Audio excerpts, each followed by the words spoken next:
दो बंदों को क़यामत वाले दिन ना हुक्म होगा चलो दोज़ख में। तुम्हारे अमाल ऐसे हैं जिस पर फैसला जहन्नुम का है। एक ने दौड़ लगा दी दोज़ख की तरफ, दौड़ता जा रहा है तेजी से, और दूसरा ना एक कदम आगे रखता है फिर पलट के पीछे देखता है, फिर एक कदम आगे रखता है, फरिश्ते ले जा रहे हैं, फिर पलट के पीछे देखता है। दोज़ख का दरवाजा आ गया।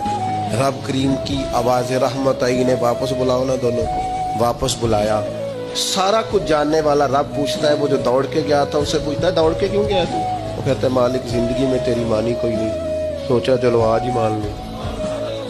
अल्लाह की रहमत को जोश आया, फरमाया इसे तो भेजो ना जन्नत में। चलो इस वक्त सही इताअत का जज्बा तो बेदार हुआ ना। दूसरे से पूछा भाई तू क्यों नहीं जा रहा था? वो कहने लगा मालिक मेरी सारी जिंदगी उम्मीद रही है कि मेरे रब ने माफ कर देना, माफी मिल जानी है, करम हो जाना है, फजल ही होना है। मालिक दोज़ख का दरवाजा आ गया पर मेरी उम्मीद टूटी नहीं, मेरी कायम रही।